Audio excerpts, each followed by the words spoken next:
ಈ ಒಂದು ತರಗತಿ ಅಂದ್ರೆ ನಾವು ಹಲವಾರು ವಿಧವಾದ ಆಟಗಳನ್ನು ಆಡ್ತೀವಿ. ಹೌದಲ್ಲ? ಆಡ್ತೀಯಲ್ಲ? ಹಾಗೇನೆ ಅದರಲ್ಲಿ ನಿಮ್ಗೆ ಗೊತ್ತಿರೋ ಆಟಗಳ ಹೆಸರನ್ನು ಒಬ್ಬೊಬ್ಬರು ಹೇಳ್ತೀವಿ. ಯಾವ ರೀತಿ? ಒಬ್ಬರು ಇರ್ತೀವಿ. ವಾಲಿಬಾಲ್, ಕಬಡ್ಡಿ, ಥ್ರೋಬಾಲ್,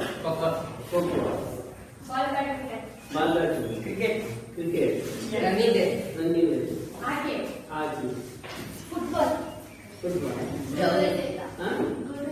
ಗುಂಡು ಎಸೆತ, ಜಾವಲಿನ್, ಹಾಗೆ ಗುಂಪು ಆಟ ಯಾವಾಗ? ಗುಂಪು ಆಟ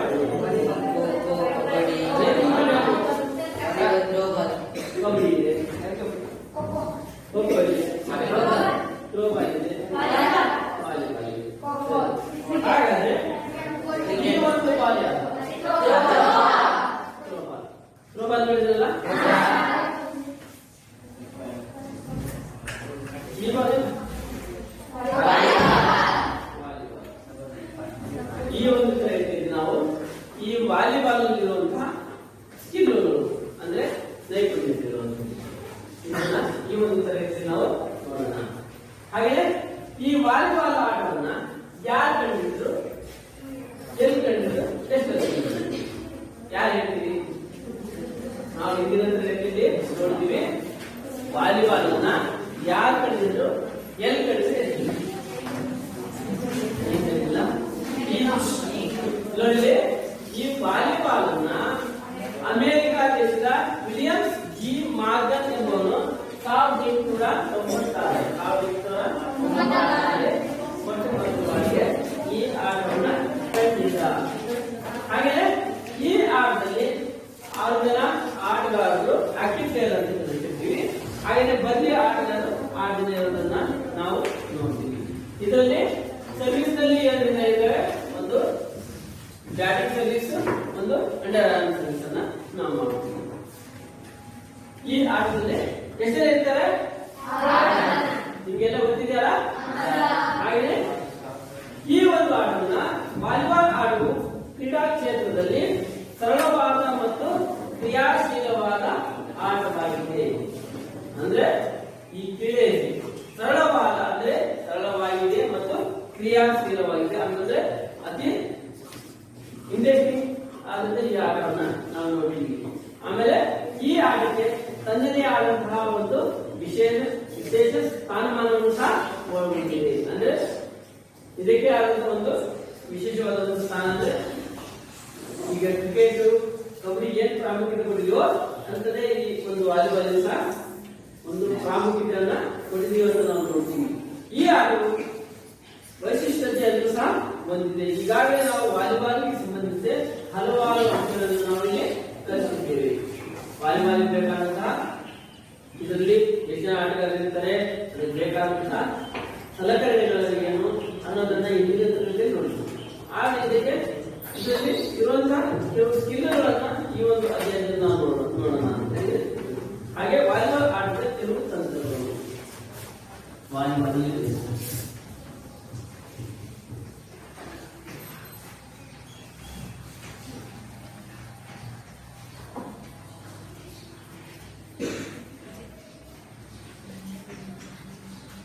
ತಂತ್ರಗಳು ಅಂದ್ರೆ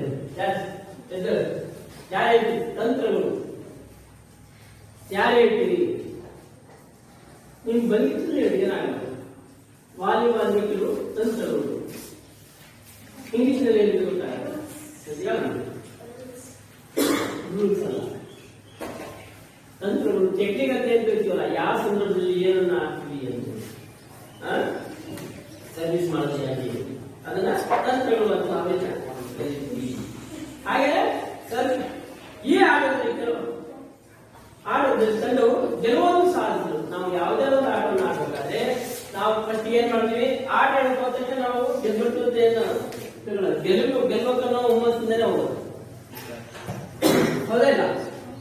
ಅದಕ್ಕೋಸ್ಕರ ನಾವು ಕಬಡ್ಡಿ ಆಗಿರ್ಬೋದು, ಖೋಖೋ ಆಗಿರ್ಬೋದು, ವಾಲಿಬಾಲ್ ಆಗಿರ್ಬೋದು, ಬಾಲ್ ಬ್ಯಾಡ್ಮಿಂಟನ್ ಪ್ರತಿಯೊಂದು ಆಟಕ್ಕೆ ಕೆಲವೊಂದು ಟೆಕ್ನಿಕ್ ಅನ್ನ ಬಳಸ್ತೀವಿ.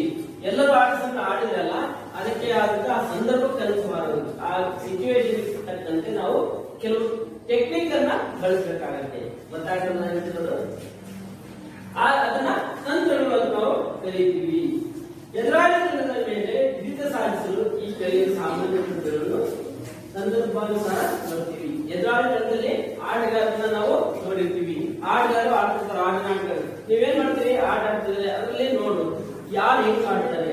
ಬಟ್ ಆಟ ಆಡೋ ಸಂದರ್ಭದಲ್ಲಿ ನಾವು ಹೋಗುವಂತ ಕುತ್ಕೊಳ್ಳೋದಲ್ಲ. ಈಗ ಆಪೋಸಿಟ್ ತಂಡದ ಯಾರು ಆಡ್ತಾರೆ ಆ ಸಂದರ್ಭದಲ್ಲಿ ಬೇರೆ ಆಟಗಾರ ಆಡ್ತಿರ್ತಾರಲ್ಲ, ಅವಾಗ ಏನ್ ಮಾಡ್ಬೇಕು, ನಾವು ಅಲ್ಲೋಗಿ ನಾವು ವೀಕ್ಷಣೆ ಮಾಡ್ಬೇಕು.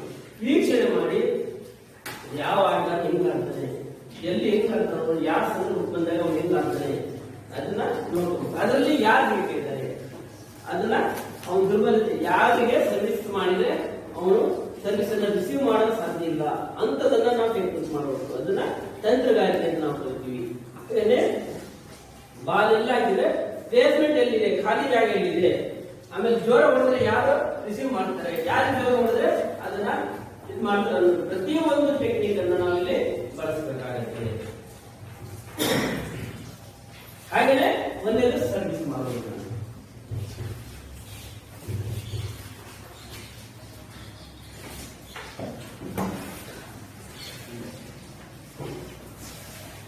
ಸರ್ವಿಸ್ ನಲ್ಲಿ ಎರಡು ಸರ್ವಿಸ್ ಇದೆ. ಒಂದು ಅಂಡರ್ ಆರ್ಮ್ ಸರ್ವಿಸ್, ಒಂದು ಬ್ಯಾಟಿಂಗ್ ಸರ್ವಿಸ್. ಅಂಡರ್ ಆರ್ಮ್ ಅಂದ್ರೆ ನಾವು ಬಾಲ್ ನಿಂತು ಇದನ್ನೇನು ಮಾಡ್ತೀವಲ್ಲ ಬಾಲ್ನ, ಅದನ್ನ ಅಂಡರ್ ಆರ್ಮ್ ಸರ್ವಿಸ್ ಅಂತ ನಾವು ಬಾಲ್ ನಿಂತು ಹೊಡಿತೀವಲ್ಲ ಅದನ್ನ under arm. Batting service ball ಕೂತ್ಕೊಂಡು ನಾವು ಏನು ಹೊಡಿತೀವಲ್ಲ ಅದನ್ನ ಬ್ಯಾಟಿಂಗ್ ಸರ್ವಿಸ್ ಅಂತ ಏಳು ಭಾಗದ ಸರ್ವಿಸ್ ಅನ್ನ ನಾವಿಲ್ಲಿ ನೋಡಬಹುದು. ಇದು ಬಿಟ್ಟು ಯಾವುದಿಲ್ಲ. ಸರ್ವಿಸ್ ಮಾಡುವಾಗ ಎದುರಾಳಿಯ ಸಾಮರ್ಥ್ಯ ಮತ್ತು ದುರ್ಬಲತೆಯನ್ನು ಗುರುತಿಸಿ ತಂತ್ರಗಾರಿಕೆಯನ್ನು ರಚಿಸಬೇಕು. ನಾವು ಸರ್ವಿಸ್ ಮಾಡೋ ಸಂದರ್ಭದಲ್ಲಿ ನಮ್ಮ ಎದುರಾಳಿ ತಂಡದಲ್ಲಿ ಯಾರ್ಯಾರಿದ್ದಾರೆ, ಯಾವ ಪ್ಲೇಸ್ನಲ್ಲಿ ಏನಿದೆ, ಆಮೇಲೆ ಅವನ ಸಾಮರ್ಥ್ಯ ಏನು, ಆಮೇಲೆ ಯಾರು ದುರ್ಬಲ, ಇಲ್ಲಿ ಅವನ ಸಾಮರ್ಥ್ಯ ಯಾರಿದ್ದಾರೆ. ಹಾಗೆ ನಾವು ಸರ್ವಿಸ್ ಮಾಡಿದ್ರೆ ಅದನ್ನ ರಿಸೀವ್ ಮಾಡೋ ಕೆಪಾಸಿಟಿ ಯಾರಿಗಿಲ್ಲ. ಆ ಒಂದು ನಮಗೆ ಗೊತ್ತಿರಬೇಕಾಗುತ್ತೆ. ಸರ್ವಿಸ್ ಮಾಡೋ ಸಂದರ್ಭದಲ್ಲಿ ನಮಗೆ ಅದನ್ನ ಅವ್ರ ದುರ್ಬಲರು ಯಾರಿದ್ದಾರೆ, ಆಮೇಲೆ ಅದ್ರ ಸಾಮರ್ಥ್ಯ ಯಾರಿದೆ ಅಂತ ನಾವು ಅದನ್ನ ತಿಳ್ಕೋಬೇಕಾಗುತ್ತೆ. ಅದು ಪ್ರತಿಯೊಂದು ಮ್ಯಾಚ್ ಆಡೋ ಸಂದರ್ಭದಲ್ಲಿ ನೋಡಿದ್ರೆ ಮಾತ್ರ ಗೊತ್ತಾಗುತ್ತೆ. ಅದನ್ನ ಫಸ್ಟ್ ನಾವು ಸರ್ವಿಸ್ ಮಾಡೋ ಸಂದರ್ಭದಲ್ಲಿ.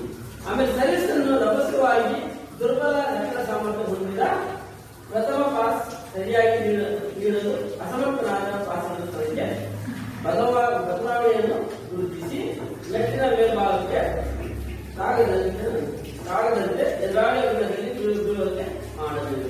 ಇಲ್ಲಿ ಏನ್ ಮಾಡಬೇಕಂದ್ರೆ ಸರ್ವಿಸ್ ಅನ್ನು ರಭಸವಾಗಿ ಮಾಡಬೇಕು.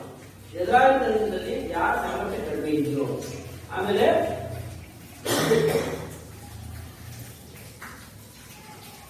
ಪ್ರಥಮ ಪಾಸ್ ಯಾಕೆ ಮಾಡಬೇಕು ಅದನ್ನ ಫಸ್ಟ್ ನಾವು ಅದನ್ನ ಟೆಕ್ನಿಕ್ ಅನ್ನು ನಮಗೆ ಗೊತ್ತಿರಬೇಕು. ಆ ಟೆಕ್ನಿಕ್ ಗೊತ್ತಾದ್ಮೇಲೆ ನಾವೇನ್ ಮಾಡಬೇಕು, ಸರ್ವಿಸ್ ಅನ್ನ ಮಾಡಬೇಕು. ಈಗ 9 ಮೀಟರ್ ಉದ್ದ 9 ಮೀಟರ್ ಅಗಲ ಇರ್ತಾರೆ. ಆ 9 ಮೀಟರ್ ನಲ್ಲಿ 6 ಜನ ಆಟಗಾರರು ಇರ್ತಾರೆ. ಅಲ್ಲಿ ಯಾರನ್ನು ನಾವು ಪಾಸ್ ಮಾಡಿದ್ರೆ, ಸರ್ವಿಸ್ ಅನ್ನ ಮಾಡಿದ್ರೆ ಅವನು ಬಾಲ್ ಅನ್ನ ರಿಸೀವ್ ಮಾಡ್ತಾನೆ. ಜೋರ ಮಾಡಿದ್ರೆ ಯಾರು ಮಾಡ್ತಾರೆ ಅದನ್ನ ನೋಡ್ಬೇಕು. ಎಲ್ಲಿ ಜಾಗ ಖಾಲಿ ಇದೆ ಪ್ರತಿಯೊಂದನ್ನು ನಾವು ಅಬ್ಸರ್ವ್ ಮಾಡಿ ಸರ್ವಿಸ್ ಅನ್ನ ಮಾಡಬೇಕಾಗುತ್ತೆ.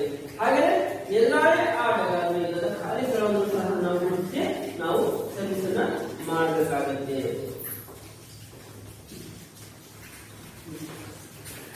ಈ ಏನೋ ಒಂದು ನೈಪುಣ್ಯ, ಇಲ್ಲಿ ದುರ್ಬಲತೆ ಯಾರಿದ್ದಾರೋ ಅದನ್ನ ನೋಡ್ಕೋಬೇಕು. ಆಮೇಲೆ ಎದುರಾಳಿ ತಂಡದಲ್ಲಿ ಎಲ್ಲಿ ಖಾಲಿ ಜಾಗ ಇದೆಯೋ ಆ ಎರಡನ್ನೂ ನೋಡಿ ನಾವು ಏನ್ ಮಾಡ್ಬೇಕು, ಸರ್ವಿಸ್ ಅನ್ನ ಮಾಡಬೇಕಾಗುತ್ತೆ. ಇದನ್ನ ಸರ್ವಿಸ್ ಮಾಡುವ ಒಂದು ಸಾಮರ್ಥ್ಯ ನಮಗೆ ಗೊತ್ತಿರಬೇಕಾಗುತ್ತೆ. ಹಾಗೆಯೇ ಬಾಲನ್ನು ಸೆಟ್ ಮಾಡುವುದು, ಎರಡನೇದು ಬಾಲನ್ಸ್ ಮಾಡುವುದು.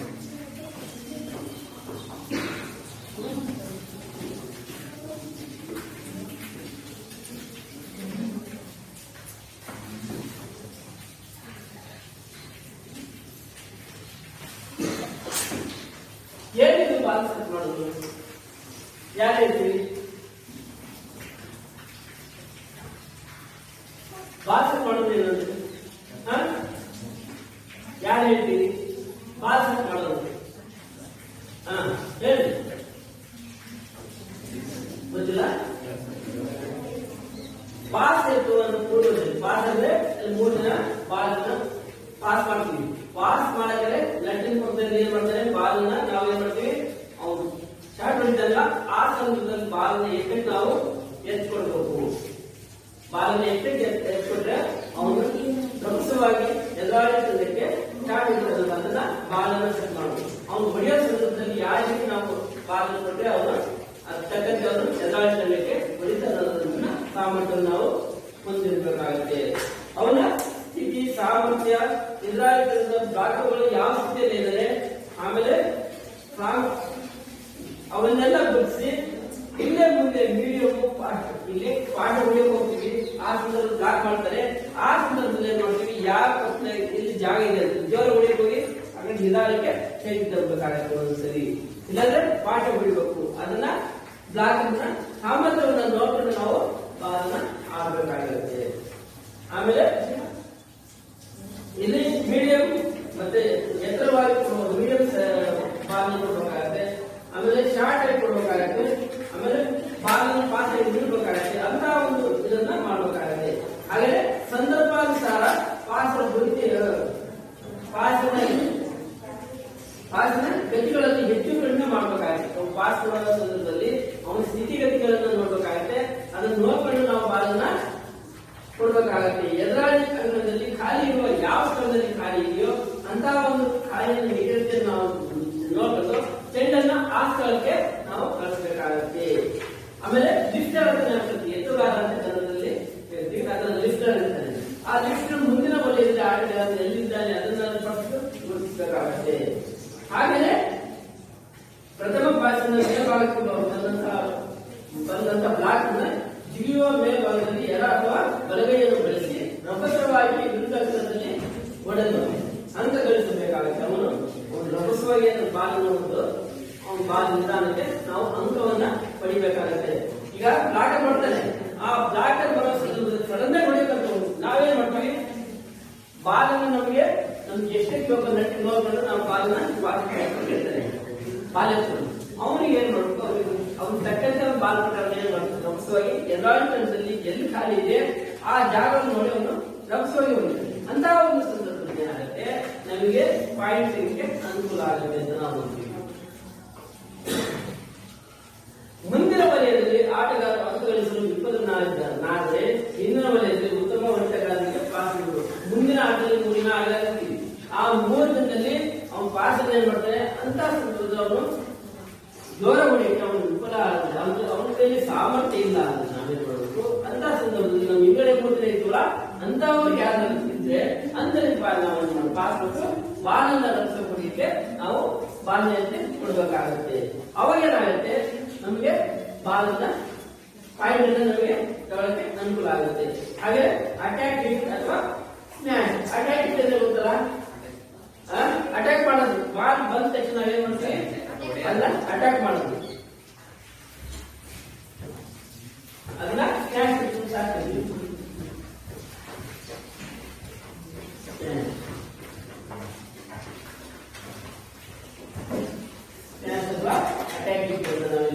ಅಟ್ಯಾಕ್ ಹಿಟ್ ಮಾಡುವಾಗ ಎದುರಾಳಿಗಳಿಂದ ಸ್ಥಿತಿಯನ್ನು ಸಹ ಗಮನಿಸಿಕೊಳ್ಬೇಕು. ನಾವು ಅಟ್ಯಾಕ್ ಹಿಟ್ ಮಾಡುವ ಅಂತ ಸಂದರ್ಭದಲ್ಲಿ ಅವನು ಎದುರಾಳಿಗಳಿಂದ ಆಟಗಾರನ ಸ್ಥಿತಿಗತಿ ಅಂದ್ರೆ ಯಾವ ಪೊಸಿಷನ್ ಅಲ್ಲಿ ಇದ್ರೆ ಎಲ್ಲೇ ಇದ್ದಾನೆ ಅವನು ಯಾವ ಅಲರ್ಟ್ ಇದೋ ಪ್ರತಿಯೊಂದನ್ನು ನಾವು ಅದನ್ನ ನಾವು ಗಮನಿಸಬೇಕಾಗುತ್ತೆ. ಕಡಿಮೆ ಎತ್ತರ ತಲುಪುವ ಮೇಲ್ಗಡೆಯಿಂದ ಕಡಿಮೆ ಎತ್ತರ ತಲುಪಬೇಕು. ಆಮೇಲೆ ಬ್ಲಾಕ್ ಮೇಲಿದ್ರೆ ಅದನ್ನ ಹೊಡಿಬೇಕಾಗುತ್ತೆ. ಎದುರಾಳಿ ತಂಡದ ದುರ್ಬಲವನ್ನು ಅಥವಾ ಖಾಲಿ ಸ್ಥಳವನ್ನು ಗುರುತಿಸಿ ಹೊಡಿಬೇಕಾಗುತ್ತೆ. ಪ್ರತಿ ಸಲ ಇದೇ ಬರುತ್ತೆ.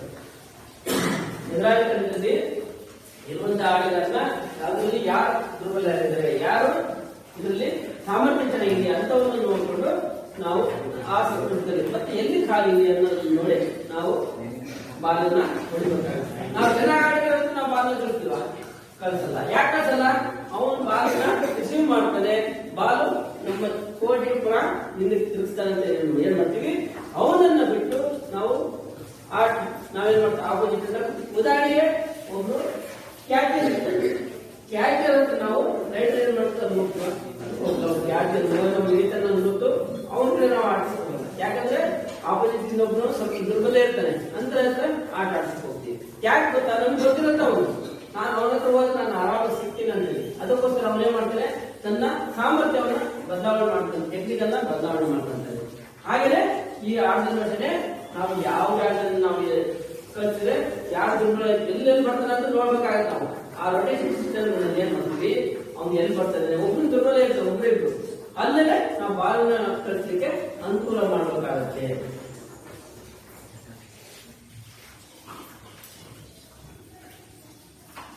ಅಗತ್ಯಾನುಸಾರ ಹೊಡೆತಗಳಲ್ಲಿ ಬೇಗ ಕಡಿಮೆ ಮಾಡಬೇಕು ಹಾಗೂ ಹೊಡೆತದ ವೈವಿಧ್ಯತೆಯನ್ನು ತಿಳಿಸಬೇಕು. ನಾವು ಇಲ್ಲಿ ಹೊಡೆತಗಾರ ಏನ್ ಮಾಡ್ತಾನೆ, ಪ್ರತಿಯೊಂದು ಬಾಲನ್ನು ನಾವು ಸ್ಟಾರ್ಟ್ ಮಾಡಬೇಕು.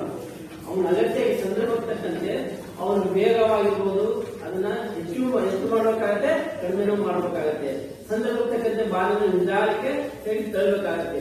ಅಂತ ಒಂದು ಟೆಕ್ನಿಕ್ ಅನ್ನ ಈ ವಾಲಿಬಾಲ್ ಆಟದಲ್ಲಿ ನಾವು ಬಳಸಬೇಕಾಗತ್ತೆ. ಹಾಗೆಯೇ ಹೆಚ್ಚಿನ ಇತರ ಬ್ಲಾಕ್ಗಳಿಗೆ ಸ್ಪರ್ಶ ಹೊಡೆದ ಅಥವಾ ಫೇಸಿಂಗ್ ಗಳನ್ನು ಮೂಲಕ ತಿಳಿಸಬೇಕು. ಅವನು ಎತ್ತರವನ್ನು ತಲುಪುವಂತಹ ನಿಖರವನ್ನು ಅವನು ಚೆನ್ನಾಗಿ ಆಡ್ತಾನೆ, ಅವನು ಎತ್ತರ ಹೊಡೆದ್ರು ಸಹ ಇದು ಮಾಡ್ತಾನೆ ನೋಡ್ಬೇಕು. ಅವನ ಫೇಸ್ ನೋಡ್ಕೊಂಡು ನಾವು ಏನ್ ಮಾಡ್ಬೇಕು, ನಿಖರ ನಮ್ಮ ಐಡಿಯಾ ಮೇಲೆ ನಾವೇನ್ ಮಾಡ್ಬೇಕು, ಬಾಲನ್ನ ಕಳಿಸಬೇಕಾಗತ್ತೆ. ಪಂದ್ಯ ನಡೆಯುತ್ತಿರುವಾಗ ಎದುರಾಳಿಗಳು ವೇಗವಾಗಿ ಅಂಕಗಳನ್ನು ಗಳಿಸಿದ್ರೆ ಆಟವನ್ನು ನಿಧಾನಗೊಳಿಸಬೇಕು. ಇಲ್ಲಿ ಪಂದ್ಯಗಳನ್ನೆಲ್ಲ ಆಟ ಆಡ್ತಿರ್ತೀವಿ. ಆ ಆಟ ಆಡೋ ಸಂದರ್ಭದಲ್ಲಿ ವೇಗವಾಗಿ ನಾವು ಅಂಕ ಗಳಿಸ್ತಿರ್ತಾರೆ. ಆ ಅಂಕ ಗಳಿಸ್ತಿದ್ರೆ ನಾವು ಅದನ್ನ ನಾವೇನ್ ಮಾಡ್ಬೇಕು, ಆಟದಲ್ಲಿ ಸ್ವಲ್ಪ ನಿಧಾನವನ್ನ ಗಳಿಸಬೇಕಾಗತ್ತೆ. ಆಟಗಾರರು ನಾವೇನ್ ಮಾಡ್ತೀವಿ, ನಮ್ಮ ಸಾಮರ್ಥ್ಯ ಕಡಿಮೆ ಆದಾಗ ಏನ್ ಮಾಡ್ತಾರೆ, ಆಪೋಸಿಟ್ ತಂಡದಲ್ಲಿ ಏನ್ ಮಾಡ್ತಾರೆ, ಕಂಟಿನ್ಯೂ ಅಂಕಗಳು ಬರ್ತಾರೆ. ಅಂಕ ಬಂದಾಗ ಏನ್ ಮಾಡ್ಬೇಕು, ನಾವು ಆಟವನ್ನ ನಿಧಾನಗೊಳಿಸಬೇಕು, ಸ್ವಲ್ಪ ಸ್ಲೋ ಮಾಡ್ಬೇಕಾಗತ್ತೆ. ಸ್ಲೋ ಮಾಡ್ಬೇಕು. ಒಂದೊಂದು ಟೈಮ್ ಏನ್ ಮಾಡ್ತೀವಿ, ಟೈಮ್ ಔಟ್ ತಗೊಂಡು, ಈಗ ಕೆಲವು ಸಂದರ್ಭದಲ್ಲಿ ಏನ್ ಮಾಡ್ತಾರೆ, ಆಡ್ತಿರ್ತಾರೆ ಸಣ್ಣದಾಗ ಪಾಯಿಂಟ್ ಮೇಲೆ ಹೋಗ್ತಿದ್ರೆ ಏನ್ ಮಾಡ್ತೀವಿ, ಟೈಮ್ ಔಟ್ ತಗೊಂಡು ಅಲ್ಲಿ ಹೇಳ್ಬೇಕಾಗತ್ತೆ, ಏನೇನು ಸಿಚುವೇಶನ್ ಯಾರು ಹೆಂಗೆ ಇದ್ದಾರೆ ಅದನ್ನ ಅಲ್ಲೇ ಡಿಸ್ಕಷನ್ ಮಾಡಿ ಅದನ್ನ ನಾವೇನ್ ಮಾಡ್ತೀವಿ, ಬಗೆಹರಿಸ್ಕೊಂಡು ಹೋಗ್ತೀವಿ. ಅದಕ್ಕೋಸ್ಕರ ಏನ್ ಮಾಡ್ತಾರೆ, ಅದನ್ನ ನಿಧಾನಗೊಳಿಸಬೇಕು. ಆಟ ನಾವೇನ್ ಮಾಡ್ತೀವಿ, ಬಂದಾಗ ಸಡನ್ ಆಗಿ ಪಾಯಿಂಟ್ ಕಳಿಸೋದು, ಪಾಯಿಂಟ್ ಕಳಿಸಿದ್ರೆ ನಾವು ಬೇಗ ಓಡ್ತದ ಪಾಯಿಂಟ್ ಕೊಡೋದಲ್ಲ. ಅವಾಗ ಏನ್ ಮಾಡ್ಬೇಕು, 3% ಇರುತ್ತೆ, ಅದನ್ನ ನಿಧಾನ ತಗೊಂಡು ಬಾಲ್ ನಿಧಾನಕ್ಕೆ ಕಳಿಸಬೇಕಾಗುತ್ತೆ. ಅಥವಾ ಟೈಮ್ ಔಟ್ ತಗೊಂಡು ನಾವು ಟೈಮ್ ಅನ್ನ ಸ್ವಲ್ಪ ಸ್ಪೆಂಡ್ ಮಾಡಬೇಕಾಗುತ್ತೆ. ಅವಾಗ ಏನಾಗುತ್ತೆ, ಸ್ವಲ್ಪ ಆಟದ ರೂಪರೇಷೆ ಸಹ ಬದಲಾವಣೆ ಆಗಕ್ಕೆ ಸಾಧ್ಯ ಇರುತ್ತೆ. ಅಂಕಣದೊಳಗೆ ಪರಿಣಾಮಕಾರಿಯಾಗಿ ಓಡಾಡಿಕೊಂಡು ಜನರನ್ನು ಆಡಬೇಕಾಗಿರುವುದರಿಂದ ಚಪ್ಪಲತೆ ಅವಶ್ಯಕ. ಯಾವುದೇ ಒಬ್ಬ ಆಟಗಾರ ಅವನು ಅಂಕಣದ ಉದ್ದಕ್ಕೂ ಆಟ ಆಡಬೇಕಾಗುತ್ತೆ ಪೂರ್ತಿ. ಅದಕ್ಕೋಸ್ಕರ ಅವನ ಬಾಡಿ ಚಪ್ಪಲತೆ ಅಂದ್ರೆ ಬಾಡಿ ಒಂಥರ ಮೈ ಸ್ಪ್ರಿಂಗ್ ಇರುತ್ತರ ಆಟಗಳನ್ನ ಚಪ್ಪಲತೆ ಅನುಕೂಲ ಇರಬೇಕಾಗುತ್ತೆ. ಯಾವುದೇ ಸಂದರ್ಭದಲ್ಲಿ ಅವನು ಎಲ್ಲಿ ಹೋಗುವ ಸಡನ್ ಆಗಿ ಅವ್ರು ಹೋಗಿ ಅದನ್ನ ಬಾಲನ್ನ ರಿಸೀವ್ ಮಾಡೋ ಕೆಪಾಸಿಟಿ ಬೇಕಾಗುತ್ತೆ, ಅಥವಾ ಬಾಲನ್ನ ಕಳಿಸೋ ಕೆಪಾಸಿಟಿ ಬೇಕಾಗುತ್ತೆ. ಅದಕ್ಕೋಸ್ಕರ ಚಪ್ಪಲತೆ, ಈ ದೈಹಿಕ ಶಿಕ್ಷಣದಲ್ಲಿ ಚಪ್ಪಲತೆ ಮೈಂಡಿಂದ ನಾವು ಇರ್ತಿಲ್ಲ. ಈ ಒಂದು ಚಪ್ಪಲತೆ ಆಮೇಲೆ ಚಾಣಸ್ಯತನ ಅಂತ ಏನ್ ಹೇಳ್ತೀವಲ್ಲ, ಅದನ್ನ ಚಾಣಸ್ಯತನ ಅಂತ ಅದನ್ನೇ ಚಪ್ಪಲತೆ ಅಂತ. ಆ ಟೆಕ್ನಿಕ್ ಅವನಿಗೆ ಬೇಕಾಗುತ್ತೆ.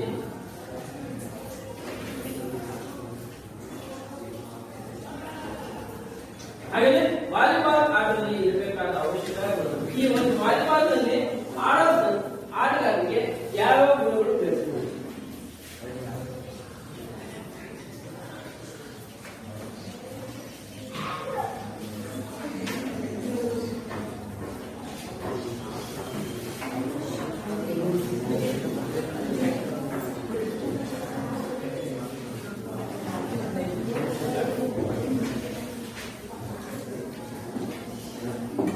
ವಾಲಿಬಾಲ್ ಆಟದಲ್ಲಿ ಎಲ್ಲಾ ಆಟವನ್ನು ಆಡಕ್ ಸಾಧ್ಯ ಇಲ್ಲ. ಒಬ್ರು ಖೋಖೋ ಆಡ್ತಾನೆ, ಒಬ್ರು ವಾಲಿಬಾಲ್ ಆಡ್ತಾನೆ, ಒಬ್ರು ಕಬಡ್ಡಿ ಆಡ್ತಾನೆ, ಒಬ್ರು ಕ್ರಿಕೆಟ್ ಆಡ್ತಾನೆ, ಒಬ್ರು ಬ್ಯಾಡ್ಮಿಂಟನ್ ಆಡ್ತಾನೆ, ಒಬ್ರು ರನ್ನಿಂಗ್ ಮಾಡ್ತಾನೆ.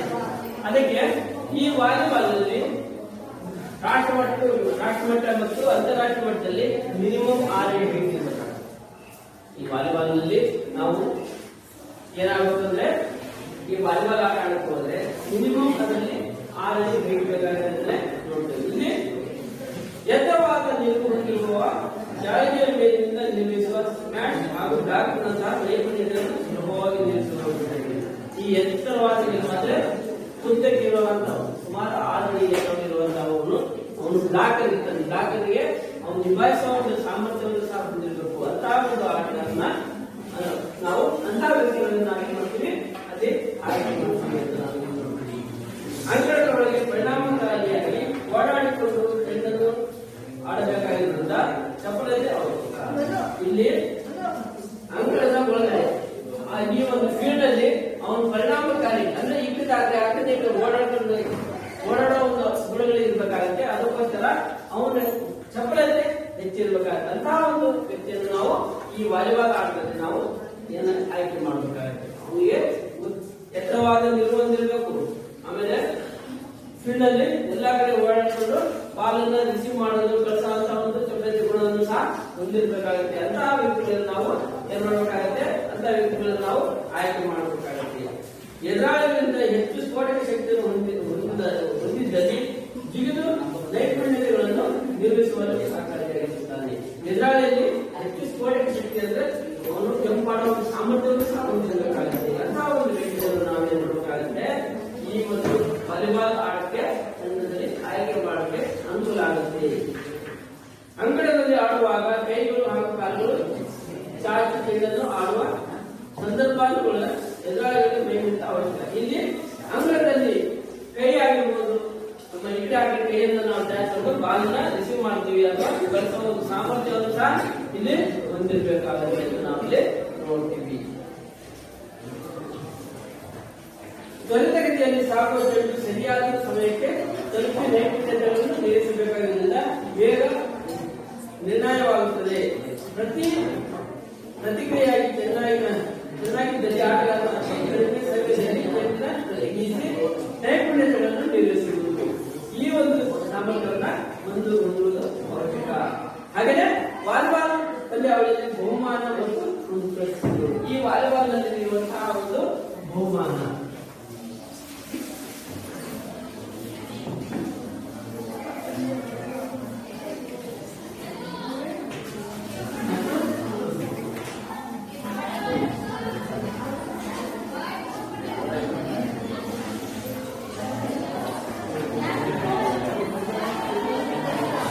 ವಾಲಿಬಾಲ್ ನಲ್ಲಿ ಏನಿದೆ ಅಂತ ನೋಡಿದಾಗ, ಒಂದು ರಾಷ್ಟ್ರ ಮಟ್ಟದಲ್ಲಿ ಹಿರಿಯರ ವಾಲಿಬಾಲ್ ಚಾಂಪಿಯನ್ಶಿಪ್.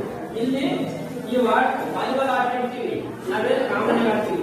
ಇಲ್ಲಿ world cup, Asian cup, Commonwealth cup ಅಂತ ಏನಿದೆಯೋ ಹಾಗೇನೆ ವಾಲಿಬಾಲ್ ನಲ್ಲಿ ಸಹ ಹಲವಾರು ಸುಮಾರು 15 ಪ್ರಶಸ್ತಿಗಳನ್ನ ತಗೊಂಡಿದೆ. ಒಂದೇದು ರಾಷ್ಟ್ರ ಮಟ್ಟದಲ್ಲಿ ಹಿರಿಯರ ವಾಲಿಬಾಲ್ ಚಾಂಪಿಯನ್ಶಿಪ್ ಹೊಂದಿದೆ. ಆಮೇಲೆ ರಾಷ್ಟ್ರ ಮಟ್ಟದಲ್ಲಿ ಸಬ್ ಜೂನಿಯರ್ ಬಾಲಕ ಮತ್ತು ಬಾಲಕಿಯರಿಗಾಗಿ ವಾಲಿಬಾಲ್ ಪಂದ್ಯಾವಳಿ. ಇಲ್ಲಿ ಸಬ್ ಜೂನಿಯರ್ ಬಾಲಕರಿಗೆ ಬಾಲಿಕೆಯರಿಗೆ ವಾಲಿಬಾಲ್ ಅನ್ನ ಇದನ್ನು ಸಹ ಆಡ್ತಾರೆ. ಹಾಗೆಯೇ ರಾಷ್ಟ್ರ ಮಟ್ಟದಲ್ಲಿ mini volleyball championship, mini world cup ಅಂತ ಏನ್ ಹೇಳ್ತೀವಲ್ಲ, T20 ವರ್ಲ್ಡ್ ಕಪ್ ಅಂತ ಏನಿತ್ತು ಆ ತರ ವಾಲಿಬಾಲ್ ನಲ್ಲಿ ಮಿನಿ ವರ್ಲ್ಡ್ ಕಪ್ ಅನ್ನು ಸಹ ಒಂದು ಆಟವನ್ನ ಈ ಒಂದು ಆಟವನ್ನು ಸಹ ಆಟವನ್ನು ರಾಷ್ಟ್ರೀಯ ಸೂಪರ್ ಲೀಗ್ ಪಂದ್ಯಾವಳಿ. ಈ ವಾಲಿಬಾಲ್ ನಲ್ಲಿ ಸೂಪರ್ ಲೀಗ್ ಹಂತದಲ್ಲಿ ಸಹ ವಾಲಿಬಾಲ್ ಅನ್ನು ಆಡ್ತೀವಿ. ಲೀಗ್ ಅಂತ ಗೊತ್ತಿದೆ ನಿಮಗೆ, ಪ್ರತಿಯೊಂದು ಒಂದು ಆಟ ಗೆದ್ದ ಮೇಲೆ ಇನ್ನೊಂದು ಸೋತು ಸಹ ಇನ್ನೊಂದು ಹಂತದ ಮೇಲೆ ಆಡ್ತಾರೆ ಅಂತ ಒಂದು ಲೀಗ್ ಅಂತ ನಾವು ಬರ್ತೀವಿ. ಆ ಲೀಗ್ ನಲ್ಲಿ ಸಹ ನಾವು ಆಟವನ್ನು ನೋಡ್ತೀವಿ. ಪ್ರತಿ ವರ್ಷ ಪುರುಷರ ಹಾಗೂ ಮಹಿಳೆಯರಿಗಾಗಿ ನಡೆಯುವ ಫೆಡರೇಷನ್ ಕಪ್. ಪ್ರತಿ ವರ್ಷವೂ ಸಹ ಹೆಣ್ಮಕ್ಳಿಗೆ ಆಗಿರ್ಬೋದು, ಹೆಣ್ಮಕ್ಳಿಗೆ ಆಗಲಿ ಒಂದು ಫೆಡರೇಷನ್ ಕಪ್ ಅಂತ ಇಟ್ಟಿರ್ತಾರೆ. ಆ ಫೆಡರೇಷನ್ ಕಪ್ ಅನ್ನ ನಾವು ಆಡ್ತೀವಿ. ಈಗ ವಲಯ ಮಟ್ಟದ ಕ್ರೀಡಾಕೂಟ ಆಡ್ತೀವಲ್ಲ, ಆಟ ವಲಯ ಮಟ್ಟ, ತಾಲೂಕು ಮಟ್ಟ, ಹೆಸರು ಆ ತರ ಫೆಡರೇಷನ್ ಕಪ್ ಅಂತ ಗಂಡು ಮಕ್ಕಳಿಗೂ ಆಯ್ತು ಮತ್ತು ಹೆಣ್ಮಕ್ಳಿಗೂ ಆಯ್ತು.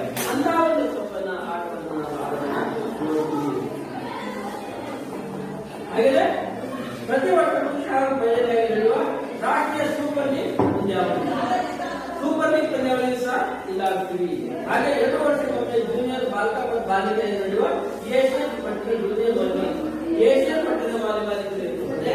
ಏಷ್ಯಾ ಖಂಡದಲ್ಲಿರುವಂತಹ ರಾಷ್ಟ್ರಗಳು ಮಾತ್ರ ಈ ಆಟಕ್ಕೆ ನಾವು ಭಾಗವಹಿಸ್ತೀವಿ. ಉಳಿದಂತಹ ಬೇರೆ ರಾಷ್ಟ್ರಗಳು ಈ ಇದಕ್ಕೆ ಅದನ್ನ ಏಷ್ಯನ್ ಕಪ್ ಅಂದ್ರೆ ಏಷ್ಯಾ ಖಂಡದಲ್ಲಿರುವಂತಹ ರಾಷ್ಟ್ರಗಳು ಮಾತ್ರ ಈ ಒಂದು ಆಟಕ್ಕೆ ನಾವು ಸೇರ್ಪಡೆ ಆಗಬಹುದು ಅಂತ ನಾವಿಲ್ಲಿ ನೋಡ್ತೀವಿ. ಆಮೇಲೆ 4 ವರ್ಷಗಳು ನಡೆಯುವ ಪುರುಷ ಮತ್ತು ಮಹಿಳೆಯರಿಗಾಗಿ ಸೀನಿಯರ್ ಅಂತಾರಾಷ್ಟ್ರೀಯ ಚಾಂಪಿಯನ್ಶಿಪ್. ಪ್ರತಿ 4 ವರ್ಷಕ್ಕೊಮ್ಮೆ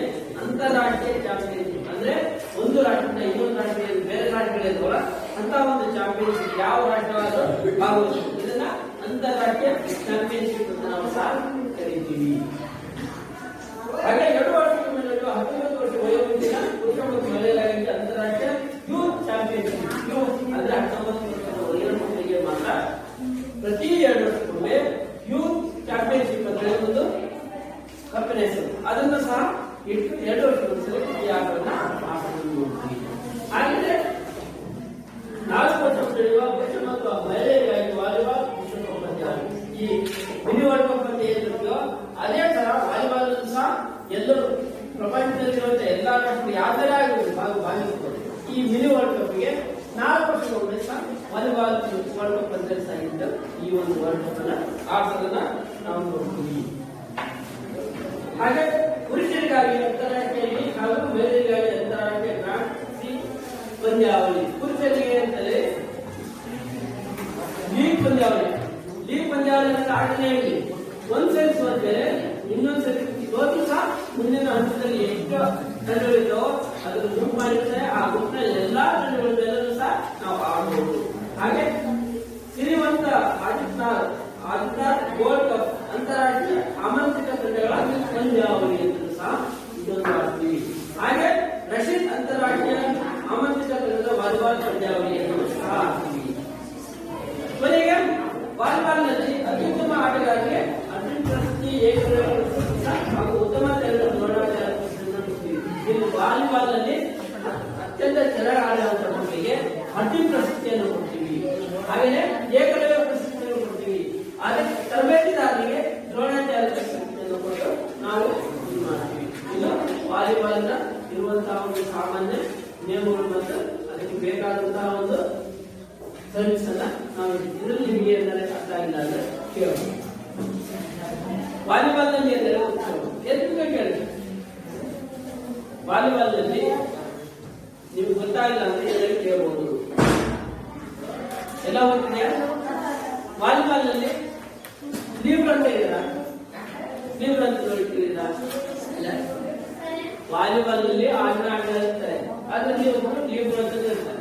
ಆ ಲೀವ್ರ್ ಏನು ಸರ್ವಿಸ್ ಮಾಡಂಗಿಲ್ಲ, ಆಮೇಲೆ ಶಾರ್ಟ್ ಹೊಡಿಗಿಲ್ಲ, ಪಾಸ್ ಮಾತ್ರ ಯಾವ್ದು ಅಂತ ಒಂದು ಆಟಗಾರ ಸಹ ಇರ್ತೀವಿ. ಗೊತ್ತಿದೆಯಾ? ಇದರಲ್ಲಿ ಏನಾಗಿದೆ